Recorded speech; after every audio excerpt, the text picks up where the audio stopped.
For this pre-present competition, production number will be equal to 5%. The casual attire is comprised of 10%. And the sports attire will be 10%. Okay.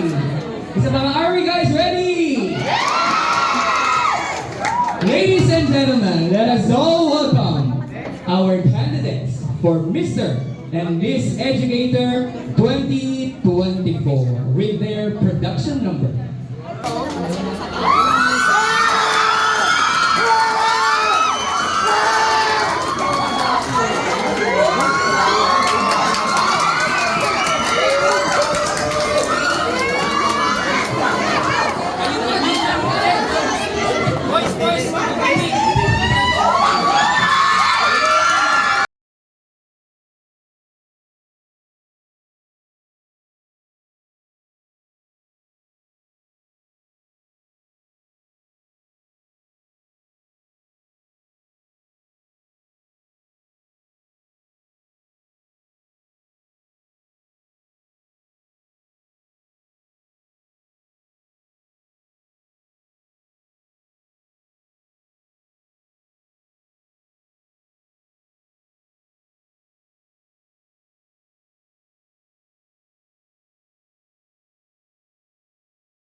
Good afternoon, everyone. My name is Antonio Carlos, representing Senior High School Department.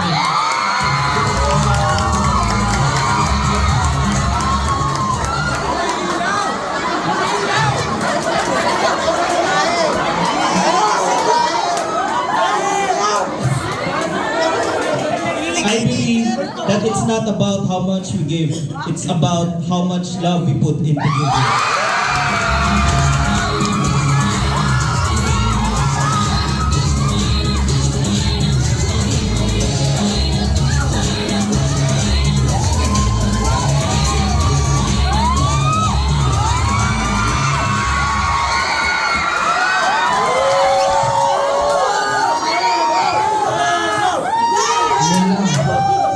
Mula sa South Korea, ipinapon sa Pilipinas, sa Don Bosco, ang opta ng Don Bosco High School, Brunei! Hello everyone, I'm Naon Balin, representing ESP Department. Naniniwala sa kasabihang, lawlaw man sa pangalan, praise naman sa mukha.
My name is Stephanie Portadera, representing English Department.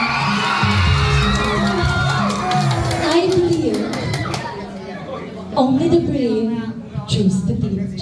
And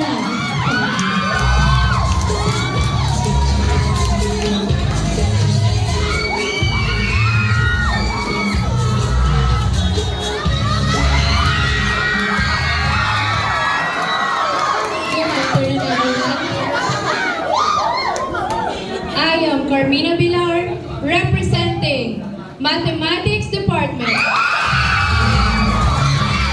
I believe that if you can see anything beautiful in yourself, get a better mirror.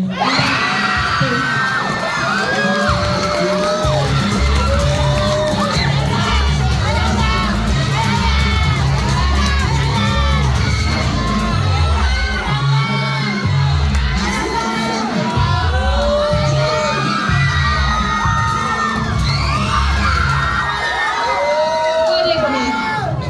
I believe education is a powerful force that shapes a brighter future. I am Jeanine Andal Garcia, a dedicated educator, representing Senior High School Department committed to empowering minds and making a difference.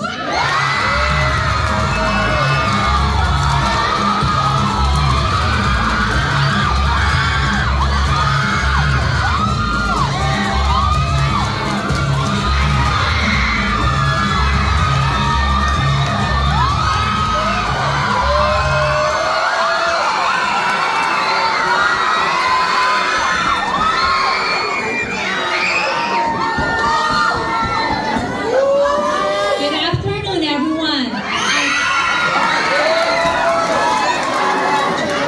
I'm Donna Nagami, representing the Jack of all trades, DLE Department.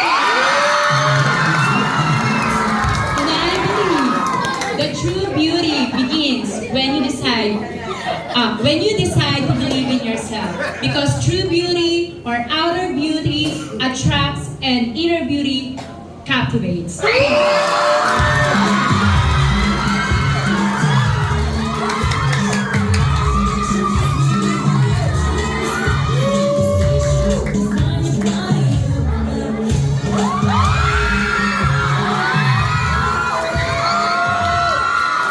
Wala pa, kalma. Aanin niyo pa ang inyong mga mata kung hindi naman ako ang inyong nakikita. Ako man ang pinakahuling binanggit na kandidata, sisiguraduhin ko naman na ako ay tatatak sa inyong mga alakarin.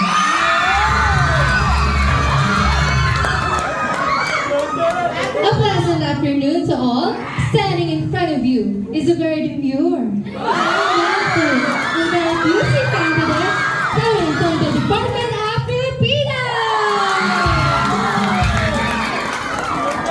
And I believe that being a teacher is not something that I do. It's something that I already am. Never stop learning because life never stops teaching. And I thank you.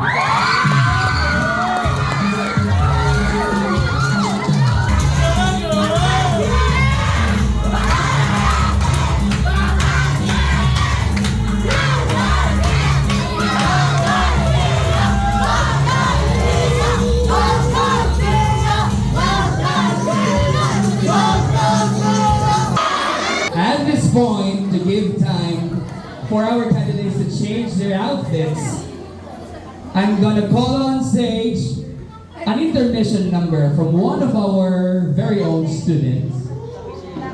A round of applause to Mirosa.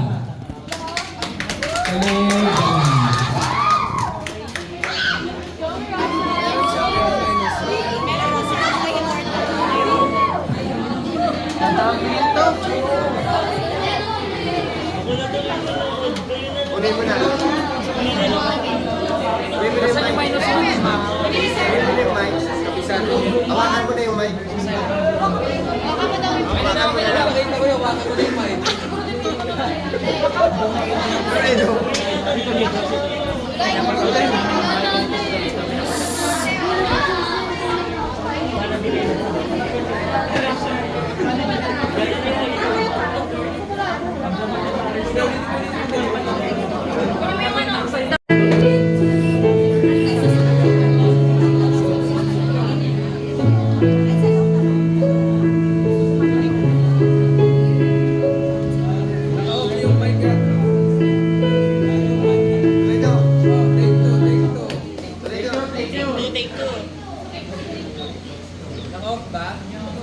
Isang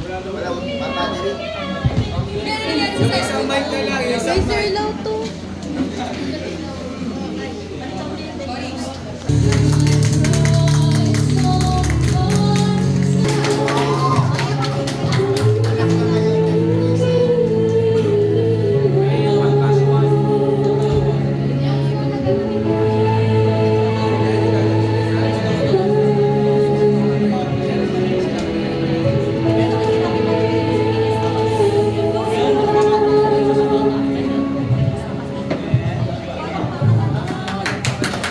Palakpakan naman natin si Rosa with her rendition of the song My Immortal from the band Evanescence.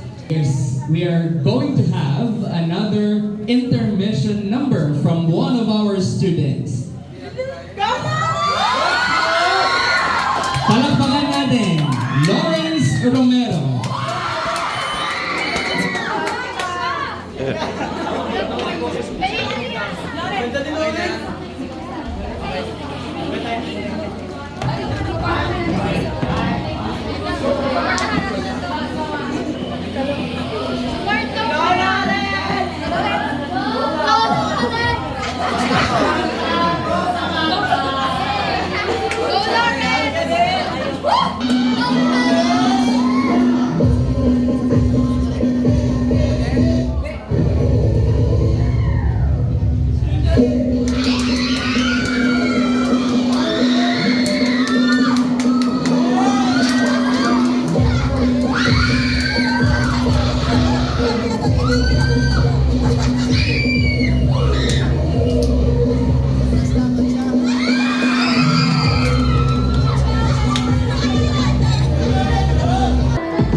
It is but proper also to ask one of our own to have an intermission number here.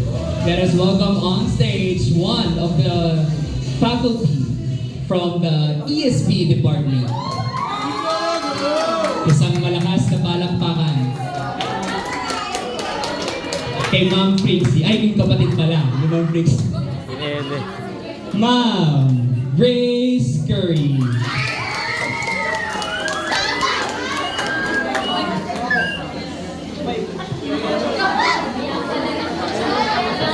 Good afternoon po. Biglaan. Hindi ako ready. Kakantahin ka. Saan yung pag-ibig?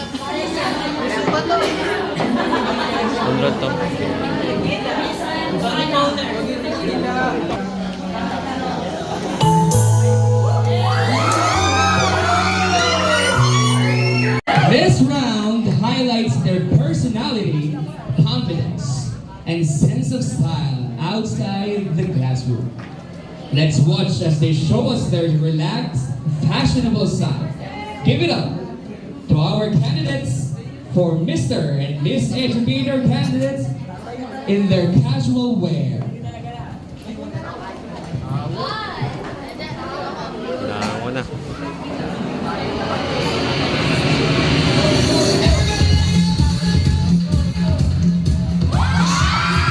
Educator 1 captures elegance, simplicity with a crisp white bottom, suspenders, and khaki pants.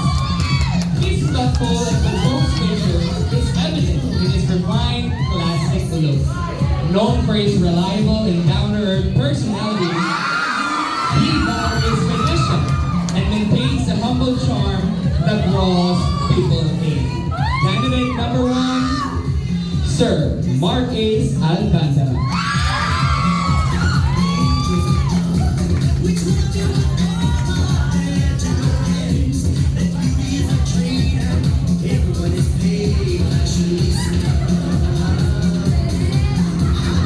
Mr. Educator number 2 is stepping onto the stage in a stylish, casual, vintage ensemble. You exude effortless charm. The soft gray long sleeves perfectly complement the sleek black jeans, creating a harmonious balance of comfort and sophistication. Your choice of brown leather shoes adds a touch of warmth and refinement, grounding the look with timeless elegance. This outfit not only highlights your unique style, but also reflects a confident embrace of the past, making you the ultimate standout in any setting. Candidate number 2, Sir Antonio Jr. Barles.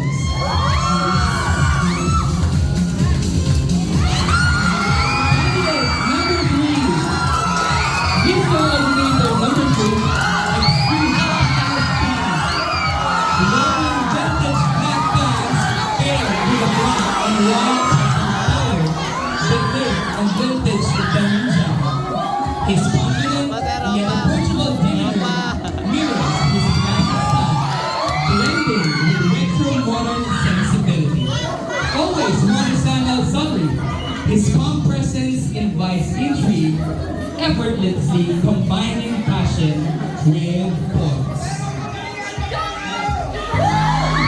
Candidate number 3, Sir Lawrence Lombalin.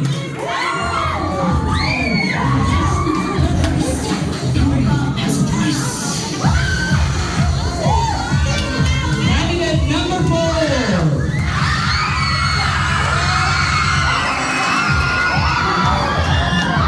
Candidate number 4 is wearing a fusion of vintage and modern fashion. Filipiniana outfit is a perfect blend of old and new styles that give elegance and timeless beauty.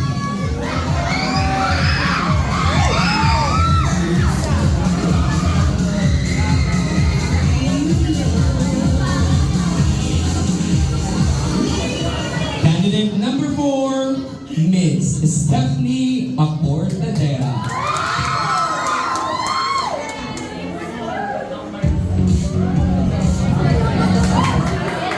Welcome on stage, candidate number 5.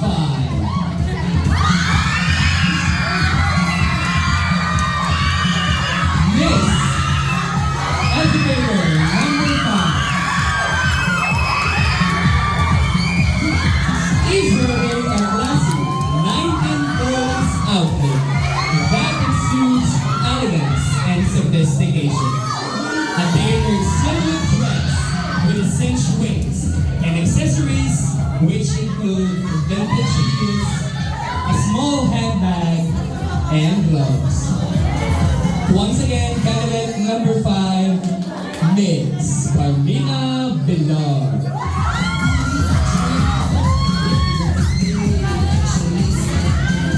Miss Educator number 6.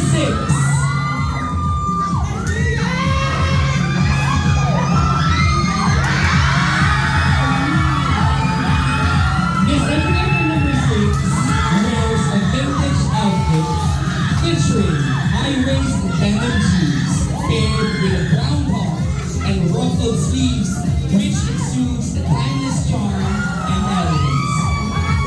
The high-waist jeans offer a flattering feel reminiscent of retro fashion from the 70s and 80s, while the brown ruffled sleeve adds a soft, feminine touch. This combination balances casual and chic, perfect for capturing a classic yet stylish vibe. Candidate number 6, Miss Jaylene Garcia. Miss Educator number 7.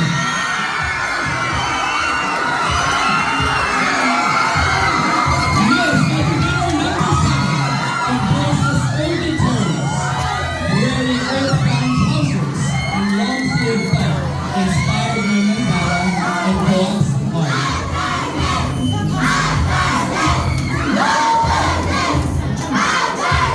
Her creative and free-spirited nature shines through in this artistic ensemble. She's someone who values authenticity and self-expression, always radiating warmth and openness to those around her. Candidate number 7, Donnelly Dagami.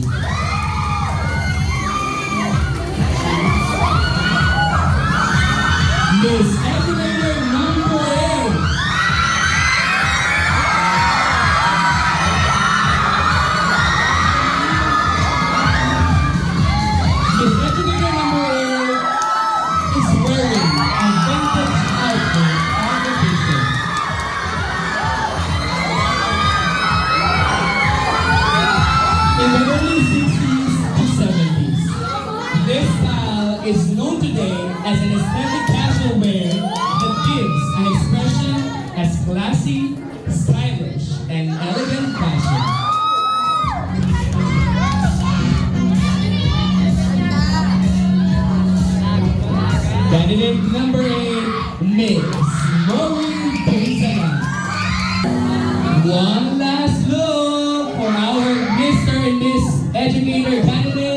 in their casual attire.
Judges have a look at our candidates for their casual wear. Palakpakan natin ang ating one last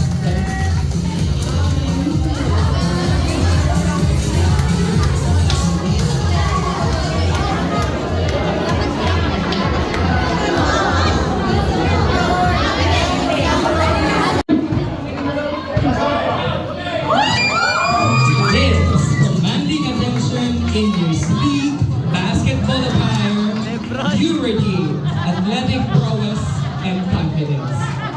The black dry-fit shirt contours to your frame, ensuring maximum comfort and breathability on the court, while the matching jersey enhances your competitive edge. Paired with black shoes that provide both style and sport, this ensemble embodies the ultimate blend of performance and swagger, ready to take on any challenge with determination. Candidate number 2, Sir Antonio Vargas Jr.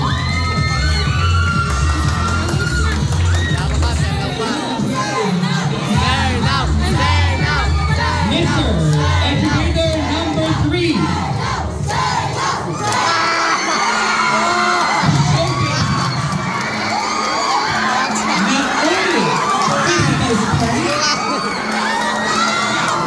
But also an indomitable spirit. His love for boxing reflects his tenacious personality and passion for challenge.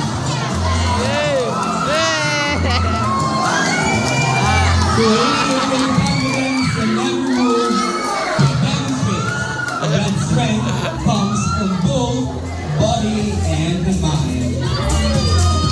Mr. Educator number 3. Manny Pacquiao.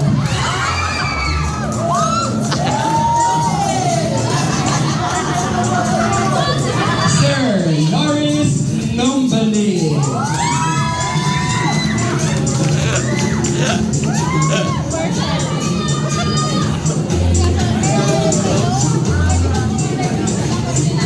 Miss Educator number 4.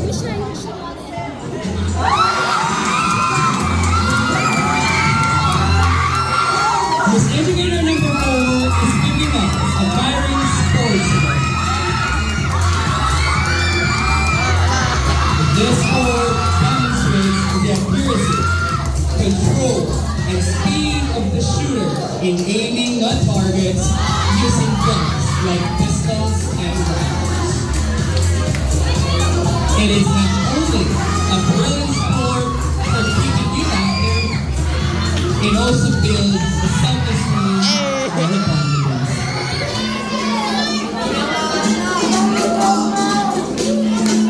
Educator number 4, Miss Stephanie Aporto. Miss Educator number 5.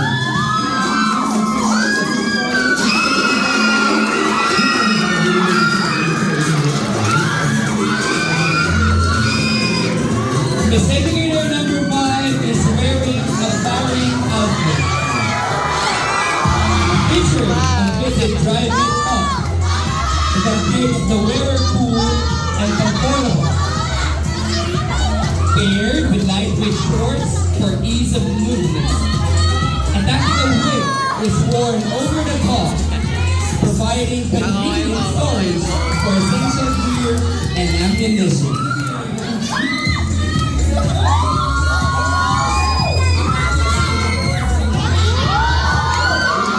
Miss Educator number 5, Miss Carmina Bilog. Miss Educator number 6,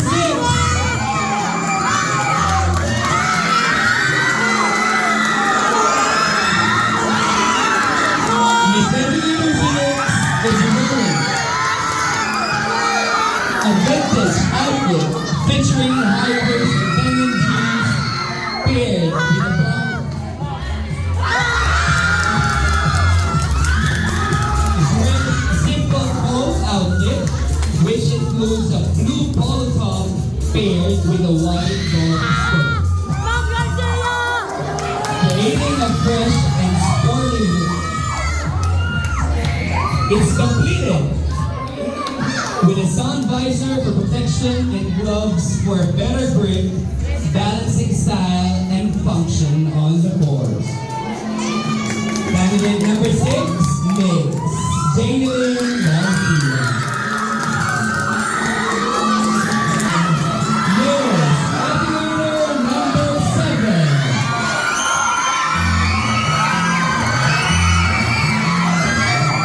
Miss Educator number 7 dons a Philippines-inspired outfit featuring a white long sleeve paisley top paired with black pants and low-cut boots.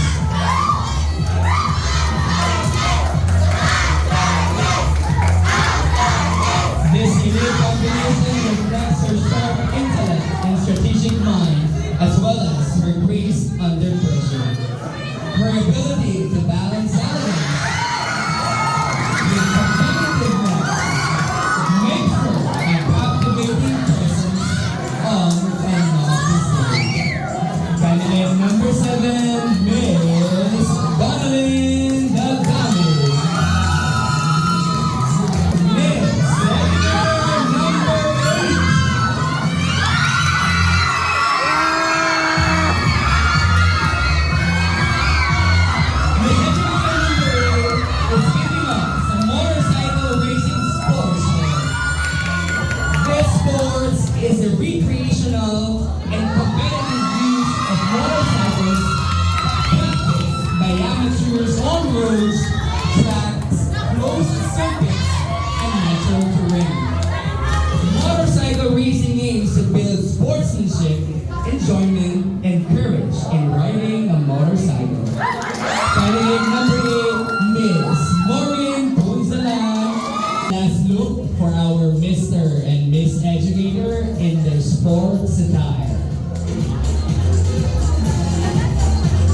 night will be happening on October 3 at exactly 6 in the evening, which will be happening at the DBHSP gym.